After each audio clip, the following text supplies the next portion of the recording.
Western monotheism has derived at the concept of a singular God, often by two distinct means. One by addition from nothing. Theologians and philosophers start from no gods and argue for the existence of one such being, and then the impossibility of there being any other such beings. These arguments stretch all the way back into the ancient Greek world and have endured through the works of theologians through the centuries. However, another mechanism has also been long at work in monotheism. This is monotheism through subtraction. That is to say, starting with a panoply of divine beings and very slowly demoting them, consolidating them, and erasing them such that only one supreme being remains. And something like this process certainly happened among the ancient Israelites, with various divine beings such as El, Baal, Mot, Yam, Lotan, all of these beings ultimately vanishing off through demotion, consolidation, and erasure through the millennia. But perhaps the one most conspicuous god lost in the process of the elevation of Yahweh as the sole cosmic deity was the erasure and demonization of what was likely, or perhaps, the wife consort, Asherah. Yeah, it seems that the national god of the ancient Israelites may have, or even likely had, a wife or a consort, and she may have been systematically demoted and then ultimately erased from history. But what do we actually know about this goddess, Asherah, and what is the evidence that she was, in fact, the wife of Yahweh, the wife of the deity that simply became God? Make sure to subscribe here to Esoterica for weekly explorations of topics in esoteric history or just lesser known dimensions of religious history. And if you'd like to support the work of providing evidence-backed and free, accessible content like this episode, I'd hope you consider checking out some of the cool merch that we have or supporting us on our Patreon. If you're new to the study of esotericism, make sure to check out my study guide for a reliable lay of the land. And if you're interested in actual historical books on topics in the occult and the mystical, check out Esoterica Rare Books, our bookshop. You can find all those links in the description and in the pinned comment below. But now, let's explore Asherah, the lost wife of God. I'm Dr. Justin Sledge, and welcome to Esoterica, where we explore the arcane in history, philosophy, and religion.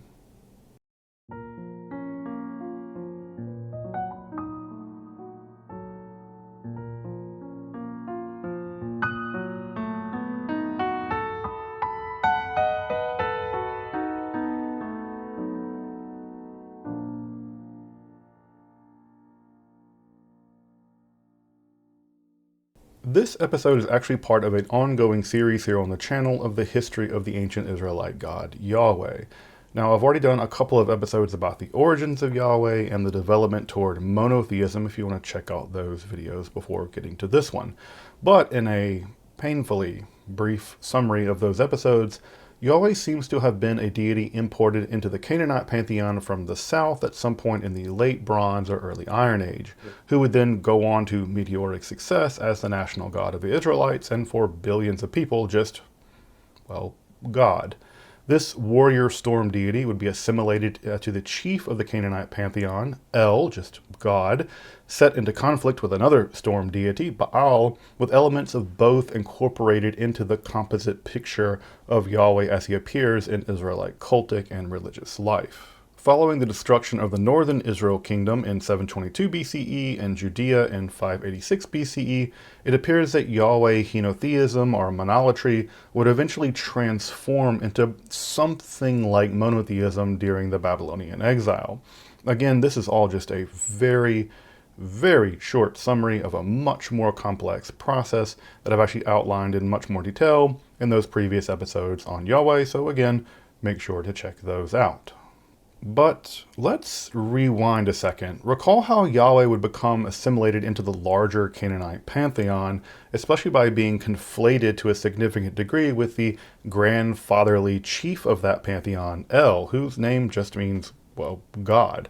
Basically, if you've ever imagined God as a kind of bearded old man sitting on a throne, you're basically actually imagining the Canaanite god El, and in some sense, not the youthful warrior god Yahweh. But this assimilation had a kind of strange effect to it, a bug or a feature depending on how you want to look at it. Our earliest linguistic and epigraphic evidence actually presents Yahweh as, again, a youthful warrior storm god, manifesting as a powerful thunderstorm. He's sometimes referred to as the rider on the clouds. But as a youth, this deity doesn't appear to have a consort or a wife, much like the Canaanite god Baal, who mostly actually just hangs out and by hangs out with, I mean rampages with his fierce virgin sister Anat. In fact, Baal doesn't even have his own house until much later in the development of his myth cycle, apparently living in his parents' basement or something. Get a job, Baal. But early on, Yahweh was in a similar situation. He was a divine bachelor. But with his assimilation to the fatherly deity El, Yahweh seemingly inherits, as it were, the consort wife of El, known in Ugaritic mythology as Atherat and cognate in Hebrew as Asherah. But this was a complicated relationship, to say the very least, and it ultimately ended in divorce between Yahweh and Asherah, with Asherah becoming just someone that Yahweh used to know. Indeed, of the 40 or so mentions of Asherah in the Israelite literature of the Hebrew Bible, what we overwhelmingly learn is that some Israelites made shared cultic space for both Yahweh and Asherah in some form, and others, especially the ones that were editing the Hebrew Bible as it's come down to us, especially the Deuteronomist, they found this a cultic outrage and an abomination that should be driven from Israelite cultic practice. But before getting to the Israelites, let's explore the development of Asherah in the centuries before Israelites, and indeed in the centuries before even Yahweh appeared on the scene. But to start, what does this name, Asherah, Ashratu, Asherdu, Atherat, as it appears in the various forms in the ancient Near East, what does this name even mean? Well, that question remains pretty vexed by scholars. An earlier generation of scholars held that the name was some version of Athiru Yami, something like she who treads upon the sea. But this form is actually never attested, and it seems too late a form considering just how early she actually appears in the historical linguistic record. Further, another reading attempts to see this as a root that means something like wife or consort. But again, this form also isn't attested and it doesn't have any precedent in Semitic languages otherwise. However, a form that is attested in Phoenician, Akkadian, Aramaic, and Ugaritic is something like Aleph Tav Resh, which does mean something like holy place or sanctuary. And thus her name actually may mean something like she of the sanctuary. Though, again, the exact meaning of her name remains mysterious, much in fact like the name Yahweh. We don't really understand completely how this name Yahweh developed either. But so far as we can tell, Asherah first appears in history in a Sumerian votive offering to Hammurapi in the mid-18th century BCE. Yeah, that Hammurapi's code Hammurapi. And so this is about 800 years or so prior to the earliest possible mention of an Israelite polity or the appearance of Yahweh as a god on the Misha stele. But in this votive offering, we have a mention of Asherah in her Akkadian name form, Ashratu, where we learn that she is thought of as the Lady of the Mountain. She has a kind of erotic aspect to her. She's known as the Lady of Voluptuousness and Happiness. She's considered to be the daughter-in-law of the heavenly Sumerian deity An. She shares some of the epithets of Ishtar, and that she is thought of as an Amorite deity. The Amorites were a northwestern Semitic people bordering on the old Babylonian Empire to the west, and eventually to the Israelites to the northeast. Indeed, Hammurapi himself was actually an Amorite, so maybe that's part of the reason why we see Asherah here. Further, it also appears that she was the consort of the head of the Amorite pantheon, Amuru, a title of whom was Lord of the Mountain, the Bel Shadi, a similar epithet that Yahweh will eventually acquire as El Shaddai, God of the Mountain. Further in the text, she's also known as the Lady of Patient Mercy, who prays reverently for her spouse, his lady, further cementing her position as the consort of the Amorite high god. Further god lists, such as the An equals Anum series, or the Tentir equals Babilu, or the Nippur god list, all detail just various positions with various Semitic epithets, which are now linguistically assured of the god Asherah. They list her along with various other spirits and entities and indicate that she did have a temple in Babylon known as the House of the Luxury of the Land. Indeed, her name is listed as part of the Akitu, or the Sumerian Akkadian New Year processions at the temple of Anu at Uruk, though her name is just listed along with a bunch of other deities, so she's not especially interesting in this text. Cylinder seals, which are these little tiny rolling seals that help to mark out authority in documents, also testify to the importance of her name acting as a kind of theoform in several different known examples. Another text referred to her as the Lady of the Steppe. This is another epithet probably associated with both her Amorite origins, but also it might have some afterlife connotations as well. She's mentioned in at least two other divinatory or esoteric texts, one in which we learn there existed an Uman Ashirat, or an Asherah wizard, responsible for some sort of divination. But in short, we don't really learn all that much about her at this earliest period. She seems to have been the consort of the Amorite high god, thought of as the daughter-in-law of the Sumerian deity of heaven An, and thus she enjoyed some popularity as such. She had at least one temple in Babylon, and may have had some connection to divinatory practices, though what god didn't have some connection to divinatory practices? That was extremely common in this period. A bit later on, she appears in a Hittite text. The Hittites were an Indo-European speaking people in Anatolia, what is now Turkey, who flourished from sometime around 1700 to 1200 BCE. The Bronze Age collapse got rid of them, though the Hittite text seems to be a translation of another West Semitic text. In fact, the Hittites were some of the first folks interested in something like religious studies, studying, preserving numerous non-Hittite religious texts from their neighbors. In fact, an otherwise unknown Indo-European language was recently discovered among these Hittite religious studies collections, so that's kind of neat. But this text is a mythic narrative in which a Hittite version of Asherah, Ashertu, attempts to seduce an otherwise unnamed storm god, seemingly Baal, but he rebuffs her and he reports her salacious activity to her husband, El Cornisa, whose name is actually a composition of the Semitic phrase something like El, creator of the earth, who informs the storm god to sleep with her after all in order to humiliate her. The storm god does so, mocking that he's actually killed 77 out of her 88 children, and this causes her to go into a cycle of mourning for 7 years. The text then breaks off with El Cornisa now plotting with Ashertu against the storm god, who now has Ishtar's help somehow, with the text breaking off again into fragments. But again, we find Asherah as a consort to the chief god here, El Cornisa, displaying an erotic element with a storm god, but now bearing divine children and in a complicated relationship with that storm god. But of course, our greatest source for understanding the goddess Asherah is from the Ugaritic archives, which were destroyed and then preserved precisely by that destruction sometime around 1185 BCE during the Bronze Age collapse. The same collapse that took out the Hittites and probably created the power vacuum that allowed for the rise of smaller polities like the Israelites.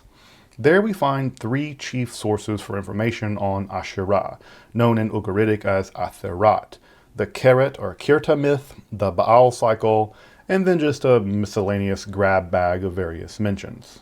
The myth or epic of Kirta or Keret follows that unfortunate son of El who's been widowed 7 times, he's now childless, and he's the last of his family line. Desperate for an heir, El in a dream instructs him to wage war against the city of Udum to force the king there to give his daughter or granddaughter, it's not clear in the text, Haria to him in marriage.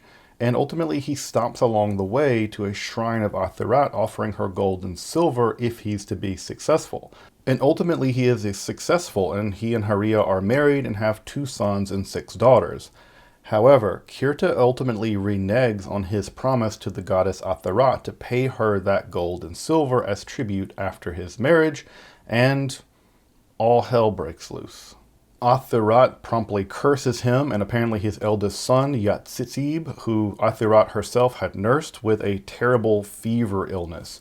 His children intercede on his behalf with the gods, and eventually El does side with Kirta, noting that the vow he made in the beginning was ludicrous in the first place. Eventually, that eldest son attempts to overthrow Kirta, who then Kirta curses, before the text finally breaks off with Kirta and his fate ultimately unknown, though some scholars do believe that ultimately all of his children die, along with him, aside from a last daughter who becomes his heir. But Atherat's role in this text seems again to be that of the consort of the high god El, but also conspicuously responsible for somehow attaining a royal heir at her own shrine. Indeed, she even acts as their wet nurse. The children of Kirta are nursed by Atherat, something along the lines of the fearsome god Anat.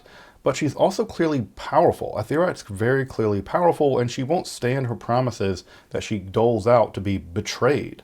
While El seems to be the chief actor in some sense, in another sense, the real power behind the throne, at least as it were, at least in terms of the production of divine progeny, seems to be Atherat. Of course, the Baal cycle is perhaps the most famous text of the Canaanite religion as it survives to us, and it gives us our best insight into the religious sensibilities of that region in the Late Bronze Age. Here we have the rise of Baal, his war with the sea and death, Yom and Mot, the creation of his palace, and the ultimate triumph of his will as the ruler of the gods. In fact, I've done a whole episode on Baal and the Baal cycle if you want to learn more about this ancient Canaanite deity. And it's in this cycle that we learn the most about ancient Atherat, ancient Asherah. And in the contest with Baal and the sea, Yam, she's actually referred to as a goddess and is sympathetic with the sea. It's actually one of her sons, and indeed one of her epithets is Atherat of the sea.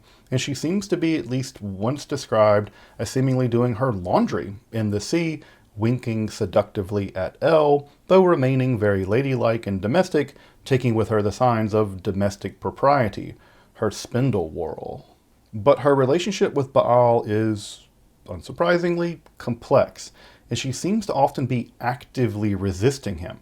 And that makes some sense given that she is the mother of all the gods, including Yam and Mot, the sea and even death, and the consort of El, all of which are subject to hostility by Baal. Indeed, Yam will be defeated by Baal, death will be met with a kind of detente, and El eventually will be overthrown in the Baal cycle, with Baal becoming the lord of all the gods, hence his name, Baal. Thus, the Rabitu, or the Queen Mother as she's known in Ugaritic, logically has a tense relationship with the storm god, and that's just what we see when the horrible Anat and Baal approach her, such that she will intercede on Baal's behalf for the construction of Baal's own palace. She recoils in horror, her voice breaks, and her face breaks out in anxious sweat at the sight of this fearsome brother and sister duo. However, her dignity is preserved as she travels to the tent of El. There she rides astride a donkey, while the fearsome virgin Anat is made to walk alongside on foot. Ultimately, Atherat's position to El is granted, and Kothar Vachasis grants the great palace of Baal to be built. But again, Baal and Atherat only reach a kind of detente with her rejoicing when Mot, or death, seemingly strikes down Baal in their contest. Indeed, with Baal dead, she, as Rabitu, or Queen Mother, is actually able to elect one of her sons as the new head of the divine family, a situation that she clearly enjoys. And she elects Athar the Terrible, but Baal emerges from death and slaughters the many children of Atherat, leaving an unclear number alive, if any. Indeed, this section seems to echo part of that Hittite epic that I just mentioned a bit ago, where the storm god brags about killing 77 of the 88 children to mock the goddess. But how or if these texts are connected isn't in the least bit clear. But the Atherat of the Baal cycle is clearly one of her being the Lady of the Sea. This connection with the sea, however, isn't really clear. She's the Rabitu, or the Queen Mother, and thus the mother of the gods, as consort of El. She also has a clearly erotic nature, but also pretty clearly domestic, washing divine laundry and bearing her spindle whorl. Her connection with Baal and Anat is tense, to say the least, and she certainly doesn't seem to be interested in seducing him as it occurs in the Hittite narrative. Though while she's clearly connected to progeny of the gods and of royal figures, there's actually very little evidence of her as a general fertility or mother goddess, whether it's people or agricultural either. Though such a conclusion wouldn't be unreasonable if we're being honest. In addition to these cycles scribed by Elimelech, they're all written by one scribe actually, about a dozen or so other smaller fragmentary myths, ritual texts, and god lists also survive from Ugarit, and they preserve some further information about Athirat as well. Though, to be honest, nothing much is added to what we've already learned. Athirat is the progenitor of the gods, she nurses various divine beings, she possesses a maternal aspect, she was actively the object of worship at Ugarit, with various sacrifices, including animal sacrifices. Though I should mention that a previous generation of scholars have often linked her with lions and serpents, you still see this repeated online in places, but more recent scholarship has projected this iconography as basically a case of mistaken identity. Of course, Asherah is most well known from the appearance of that term in the Hebrew Bible or the Christian Old Testament. But as we'll see, exactly what the Asherah of the Hebrew Bible is or wasn't isn't really clear at all. Mentioned about 40 times in the Israelite library, known as the Hebrew Bible, Asherah is also known in the feminine plural, Asherot, and in the masculine plural, Asherim. Yeah, the masculine plural. And it seems to refer to a range of things. Trees, poles, some type of specific wooden objects, perhaps a statue, along with perhaps a handful of reference to a goddess in this case. Further, the references to the Asherah aren't evenly distributed, with most of them occurring in the Deuteronomistic historians, specifically to explain the wrath of Yahweh or to call for religious reform, given that these apparently wooden objects are appearing in cultic sites or bamot, or high places. These asherim or asherot could be made or even planted, suggesting they were something like trees or bushes, and could be hewed down and subject to burning, indicating perhaps their wooden nature. This association with trees, by the way, would continue in Greek and Latin translations of the Hebrew Bible, where they were variously rendered as something like groves. So the idea that the Asherah becomes sacred groves in the Septuagint. Such an understanding would actually be expressed in rabbinical Judaism as well. The Mishnah at Avodah Zarah 3:7 concludes that the Asherah is just a tree under which there is an idol placed, or per Rabbi Shimon, it's just any tree that's worshipped at all. But note, in all those cases, the Asherah is not a goddess. In many cases, they're just mentioned along, the Asherah are just mentioned alongside the destruction of altars to foreign gods, or simply Yahweh shrines outside the Jerusalem temple, though there was an Asherah in the Jerusalem temple. Grammatically speaking, they often occur in the plural with a definite article, the Asherah, the Asherahs. Most of them are references to the Asherot, are not specifically referring to a personal goddess, but seemingly to some cultic object, which, however, may have been associated with that goddess. We just don't know. However, this is just, as I said, less than clear. In some cases, Baal and Asherah, although again, often in the grammatical plural, Baalim, Asharim, are together mentioned as if they may be forms of those respective gods, but again, why are they in the plural? In fact, scholars have even noticed that many of the post-exilic texts often refer to the term Asherah, which is feminine in gender, with a masculine plural ending, Asharim, as a form of perhaps spiteful misgendering, or maybe just because they've forgotten that the word originally referred to a goddess at all. Asherah as a goddess might have just been forgotten by that point. However, glimpses of the goddess might persist. Makkah is actually removed from being queen mother for making a horrid thing for the Asherah by her son Asa, who cuts down that horrid thing and then burns it in the Kidron Valley. Does the relationship of Makkah as queen mother have some sort of relationship to the horrid thing she made for the Asherah? Also, again, she's the Rabitu in the Ugaritic mythology. She's herself a queen mother. Is there some connection here? Well, the question is as mysterious as it is tantalizing. In the prophetic duel between Elijah and the prophets of Baal, we also learn that there are some prophets of Asherah, but many scholars think this may have just been a scribal mistake, as the prophets of Asherah ultimately just disappear from the duel later on in the text. 2 Kings 17:16 also makes a singular mention of Asherah, again as some kind of cult object, and later in 2 Kings 18:4 we have the Asherah being destroyed with the bronze serpent of Moses because people were offering incense to them. So again, what exactly this is it a goddess or an image of a goddess or a tree? None of this is clear. By Josiah's time, we learn of an Asherah in the Jerusalem temple, which he drug out and burned in the Kidron Valley.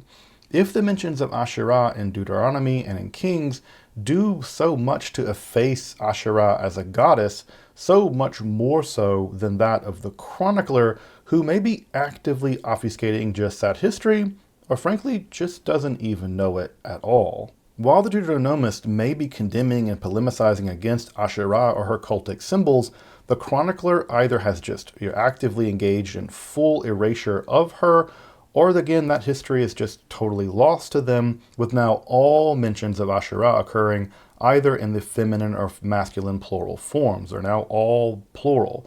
The prophets, who are famous for their partisanship of Yahweh, are surprisingly silent on the question of Asherah or the Asherahs, with only 4 such mentions in all of the prophetic literature. Isaiah reflects back on the presence of the Asherahs and on a future without them. Jeremiah invokes the language of Hosea, actually, and is also seemingly looking backwards to past signs, and Micah is actually looking forward to a future destruction of the Asherahs and the cities that house them. Though, speaking of Hosea, some scholars have actually read the 2nd chapter of that book as a kind of get, a kind of bill of divorce between Yahweh and Asherah, though this reading is contentious and I don't think it's been accepted by the consensus of scholars, most scholars reading that as a bill of divorce between Yahweh and Israel. Regardless, with some 40 mentions of Asherah in various forms in the Hebrew Bible, we learn virtually nothing about any goddess here. Most mentions are of some cultic object or objects, perhaps a tree or a pole, placed on altars or near altars, including in the Jerusalem shrine. The word often occurs in the plural, sometimes with even the definite article, and even in the masculine plural with the definite article, again, perhaps as sardonic mockery. Perhaps only 3, maybe 5 at a stretch, but probably just 3 seem to imagine Asherah as a goddess, unlike Baal, which was certainly considered to be a god, and perhaps by them she was just forgotten or never really an important local deity. Again, Ugarit is really far to the north and quite a bit back in time. But certainly we have no traces of her being a mother or fertility goddess, despite her association with trees, which remains ambiguous. Indeed, many scholars doubt on contextual and linguistic grounds there's just any goddess mentioned in the Hebrew Bible at all, though that's to be severely contradicted by the wealth of archaeological evidence which seemed to indicate some kind of goddess was worshipped in the region, though I and other scholars suspect that the discussion of the cult object and the goddess are probably just conflated in the discussion of the Asherah in the Hebrew Bible. Most important such reference seems to be that horrid thing made by Queen Asa's mother, Makkah, again perhaps reflecting Asherah herself as a queen mother, at least in some kind of past life. But around the same time that Asherah is being demoted, erased, and forgotten in Judea, she seems to have been enduring just fine south of the region in what is now pre-Islamic Arabia. There is a collection of about a dozen monumental inscriptions in 3 of the major dialects of that language, which have survived and invoke Atherat as part of the astral triad of that region. Though with the lunar deities such as Wad and Am, Atherat may have been a kind of solar deity, though this is far from certain. Most of these inscriptions are just mentions of her name with regards to dedication, votive offerings, some temple restorations, and perhaps rededications. There's perhaps a month dedicated to her, and then just theoforms and names. While these South Arabian inscriptions tell us a little about Atherat and her worship in the region, they are in fact testimony to her cult persisting well south before the rise of Islam. And in effect, that would be all that we would know in terms of ancient Asherah in the world. But 2 extraordinary inscriptions discovered in the 20th century have seemed to have raised the shocking possibility that, despite the seeming cover-up or erasure of Asherah in the Hebrew Bible, that she was, in fact, the wife or the consort of Yahweh. The site at Khirbet el-Qom was found shortly after being robbed and was published by Dever and can be dated to sometime in the middle of the 8th century BCE.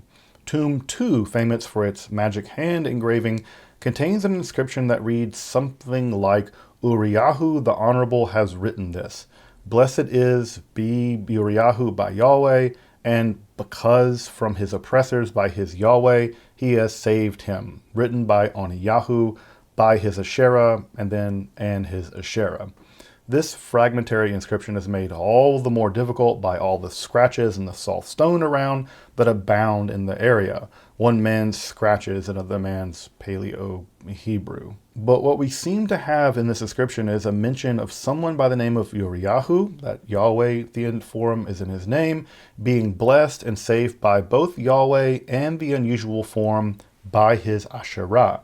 Now, as you can imagine, this inscription has invited numerous readings, translations, and interpretations, but at the core, there seems to be general scholarly consensus that both Yahweh and his Asherah are objects of praise by Uriyahu. The question is, what is going on with that pronomial suffix, that his of his Asherah? More on that in just a minute. A slightly earlier inscription found way out in the Sinai at Kuntalit Ajrud has a similar inscription and is found on two large vessels, or pithoi, and says something like, says Ashiyav, the king, say to so-and-so, and to Yavasa, and to blessed are all of you to Yahweh of Samaria, and to his Asherah.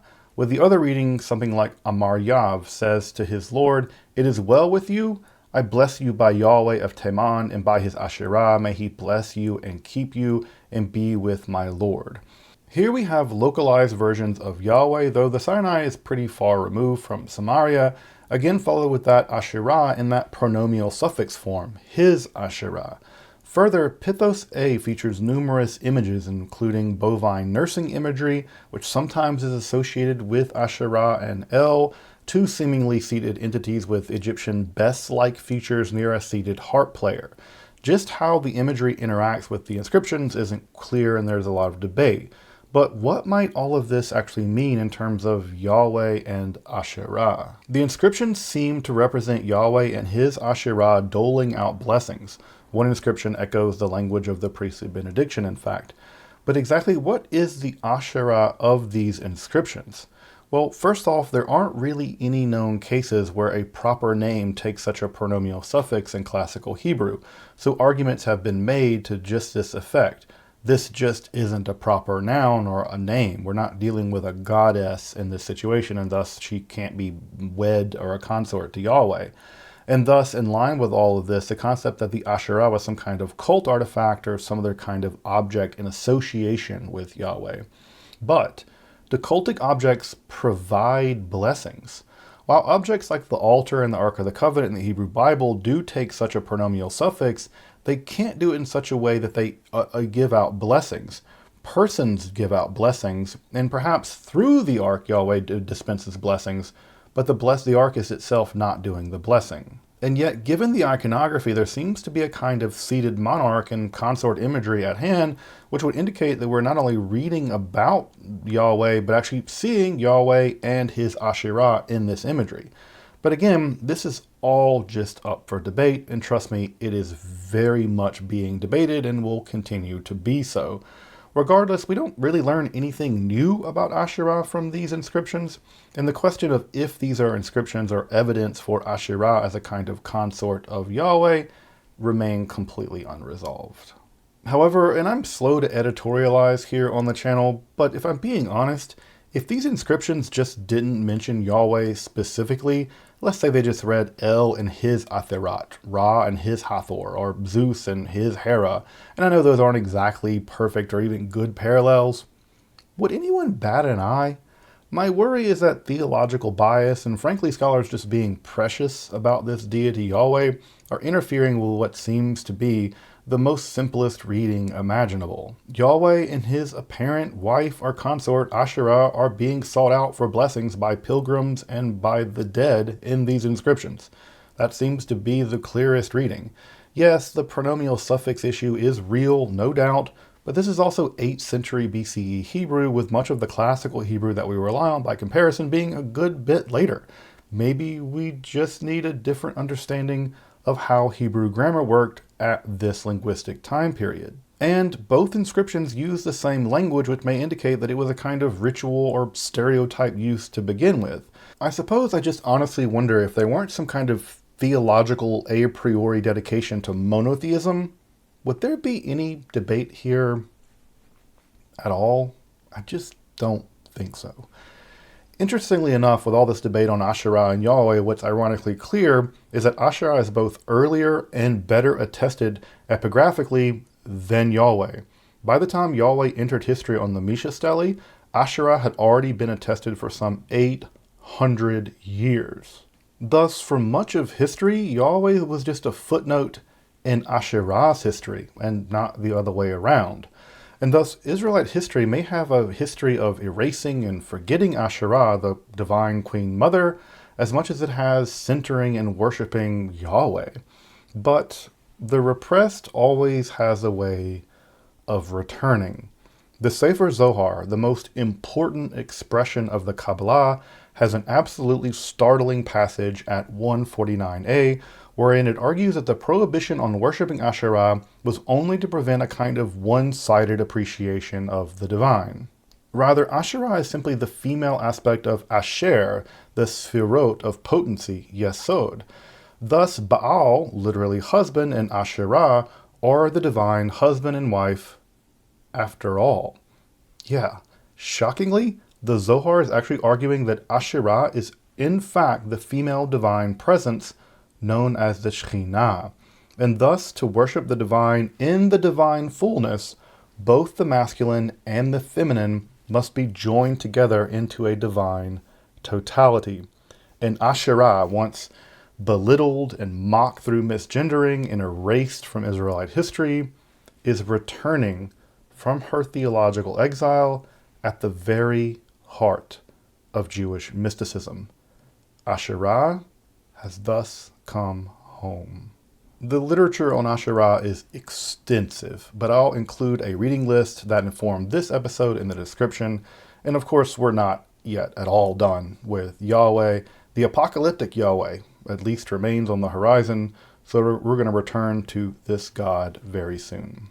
Until then, I'm Dr. Justin Sledge, and thank you for watching Esoterica, where we explore the arcane in history, philosophy, and religion.